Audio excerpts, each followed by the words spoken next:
եւ վերջի շտկումները եւ պատրաստ է մեր պաստառը։ Այո, պաստառը պատրաստ է։ Իսկ բուկլետը?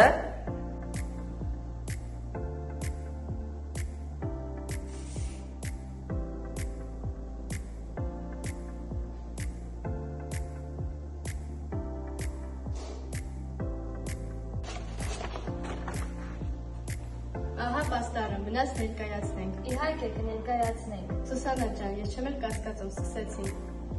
Ջազը 19-րդ դարի վերջում եւ 20-րդ դարի սկզբում աֆրիկա-եվրոպական երաժշտական ոճերի սինթեզման արդյունքում առաջացած երաժշտական արվեստի ձևն է։ Ջազին բնորոշ գծերից է իմպրովիզացիան եւ սինկոպացված ռիթմերը։ Ջազին բնորոշ է կատարողի համապատրաստի ստեղծագործելը։ Ջազի հիմնադիրները համարվում են սևամորթները, իսկ ջազի ծննդավայրը համարվում է Նոր Օրլեանը։ Ջազի օրենը Նյու Օրլեանն է, որտեղ 1917 թվականին Original Dixieland ջազվետ խումբը թողարկեց առաջին ձայնապնակը։ Ջազը շոքինավով Նյու Օրլեանից հասել է Չիկագո եւ Նյու Յորք։ 1917 թվականին սկսվել ջազի զարգացման կարևոր փուլ, որը նշանավորվեց Նյու Օրլեանից Չիկագո ներգաղթանների ժամանակ։ Սկսվում է ջազի ձևափոխման կարևոր գործընթացը, որը հանգեցնում է նոր ուղղությունների առաջացմանը։ Դրանց թիվը այժմ հասնում է 30-ին։ Այսպես առաջանում է Չիկագոյի կատարողական դպրոցի անկախ ոճը։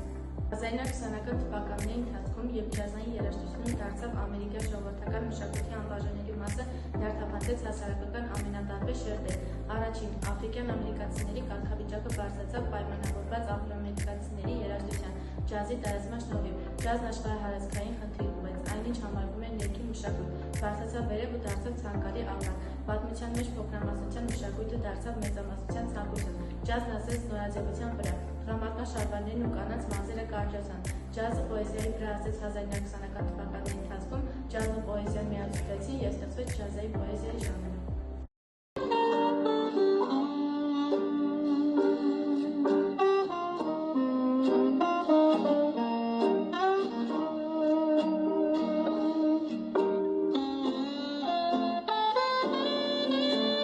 Ջազը զարգացավ 19-րդ դարի վերջին եւ 20-րդ դարի սկզբին որպես ուղղություն, որը միավորում է դասական, եվրոպական եւ ամերիկյան հնչյունները, աֆրիկյան ժողովրդական մոտիվներով։ Երգերը կատարվեցին սինկոպատ ռիթմով, խթան տալով զարգացմանը, իսկ հետո դրա կատարման համար մեծ նվագախմբերի ձևավորմանը։ Իմպրովիզացիան եւ սինկոպան այն ինչ բնութագրում է ջազը։ Սկզբնական շրջանում ջազային նվագախումբը բաղկացած էր փողային նվագարաններից, շեփորներից, տրոմբոններից, սաքսոֆոններից եւ իհարկե հարվածային գործիքներից։ Այսպիսի կազմեցող մեծ նվագախմբերը կոչվում են բիգ բենդ։ Հետագա նվագախմբին ավելացան կոնտրաբասը, կիթառը կամ բանջոն եւ դաշնամուրը։ Սկսեցին ի հայտ գալ ջազային նորոգություններ՝ հիփ-հոփ, պրոգրեսիվ, ֆյուժն, հարդ ջազ, լատինամերիկյան ջազ, հարդ հոփ եւ այլն։ Պրոգրեսիվ ջազը ի հայտ եկավ հիփ-հոփին զուգահեռ 40-ականներին, սակայն այն առանձնանում էր սաքսոֆոն ստակատոյի տեխնիկայով, բազմատոնայության բարդ միացությունով եւ ռիթմիկ պուլսացիայի տեխնիկայով։ Հարդ հոփը ջազի ձև է, որի արմատները բիբոպից են։ Այս ոճը ծնվել է Նյու Յորք քաղաքում։ Իր ագրեսիվությամբ այն նման է բիբոպի, սակայն նրանում դեռ գերակշռում են բլյուզ տարրերը։ Ջազի հսկաների թվարկումը միայն մի քանի էջ կպահանջի գրելու։ Ջոկ Էլինգստոն, Օնթարիո ջազային ստանդարտների հեղինակ, Բոլբի եւ Վես օպերա, եւ Աննա Հեսպուտի Իմպրիու։ Երաժշտությունը ջազը հասել դասականի մակարդակին։ Շեփորահարներ Լուի Ամստրոնգը, Մայլս Դեվիսը, սաքսոֆոնահար Չարլի Փարքերը, երգիչներ Էլա Ֆիցջերալդը, Նինա Սիմոնեն, Մայլս Դեվիսը,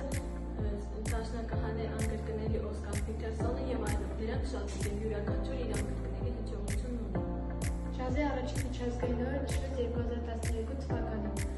Այն նշվում է ապրիլի 30-ին Դյուկ Էլինգտոնի ծննդյան օրը։ Ջազային երաժշտի համար շատ կարևոր է պահպանել հիշողություն անցյալի մասին։ Երգի մասին, որ գրել են ծերունիները Բաքում, լուսնյա գիշերով կամ այն մասին, թե վաղեմի ժամանակներում ով ինչ ասել, ասել է Էլինգտոնը։ Ապրիլի 30-ին նշվում է ջազի միջազգային օրը։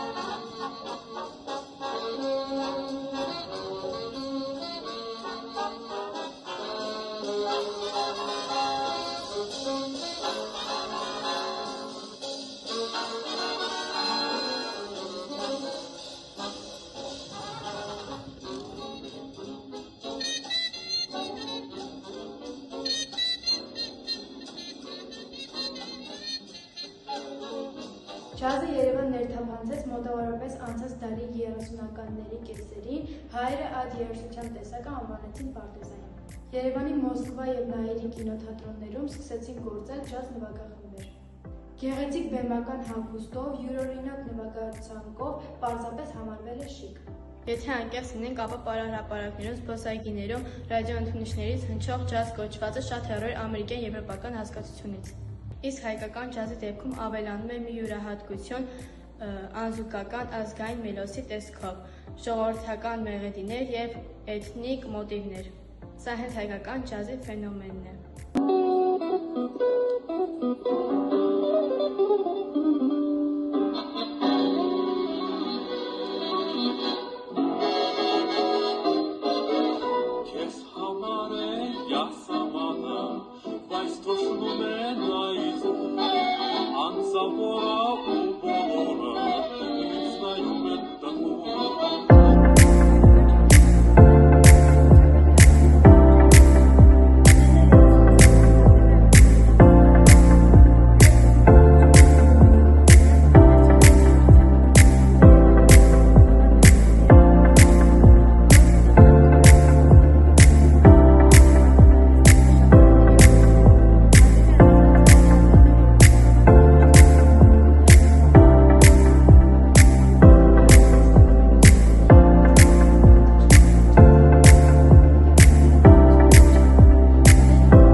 Որ գարուն է միշտ բուրում, դու ծաղկել ես շողշողում բարիներ, իմ երկրի քնքուշ ծաղիր, քո հայացքը գեղատես, քո հասակը բարդ ու պես։ Հայաստանում ամենու լեռներ են, իսկ լեռներում թմբուկներ։ Մենք սուր ենք ընկալում թմբուկի ռիթմը, չէ որ ջազը ծնվել է աֆրիկյան թմբուկների ռիթմից, ասել է Լևոն Մալխասյանը, Մալխասը ամենահայտնի հայ ջազմենը։ 1950-60-ականներին խորհրդային Հայաստանում ջազը լայն տարածում ստացավ։ Ողջ երկրում հայտնվում էին ջազային ակումբներ։ Այդ ժամանակաշրջանում ամենահայտնին էր Լևոն Մալխասյանի քարյակը։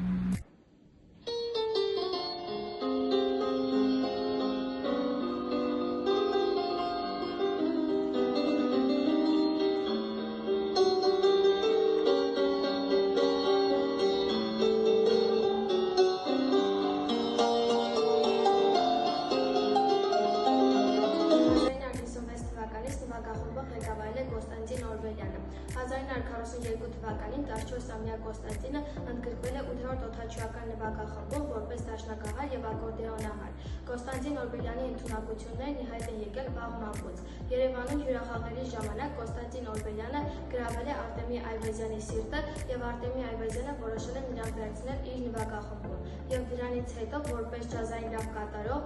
հռչակ է ձեռք բերել ոչ միայն Հայաստանում, այլ նաև արտերկրում։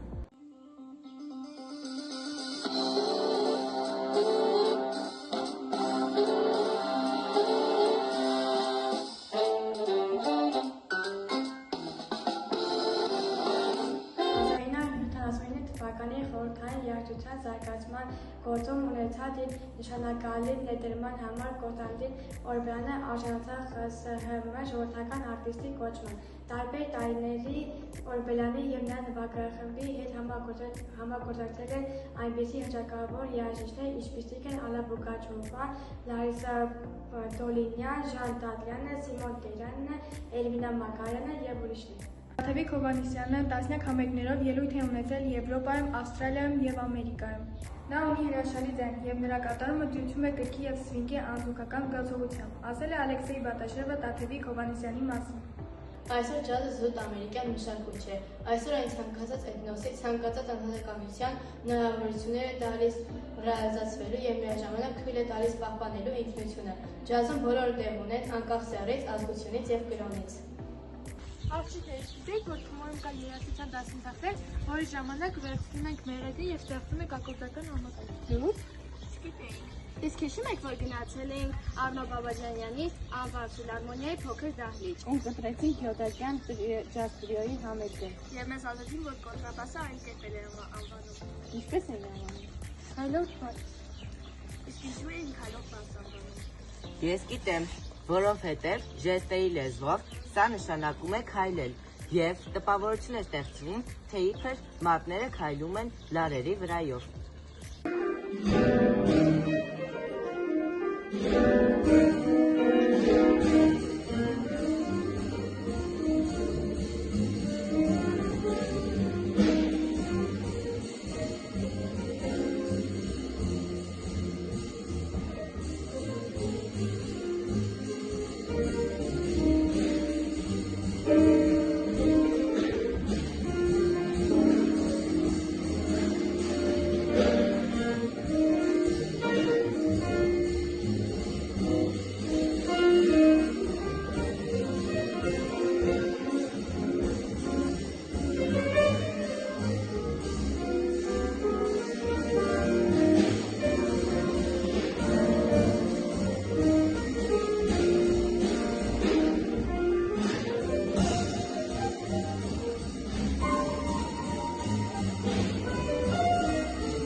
One hour later.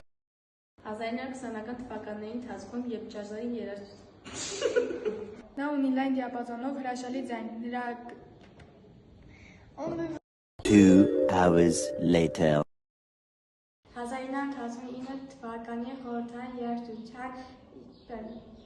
Ստոպ։ Ջազը Երևան ներթափանցեց մոտավորապես անցած դարի 30-ականների կեսերին։ Հայերը այդ երաժշտությանը անվանեցին պարտեզային։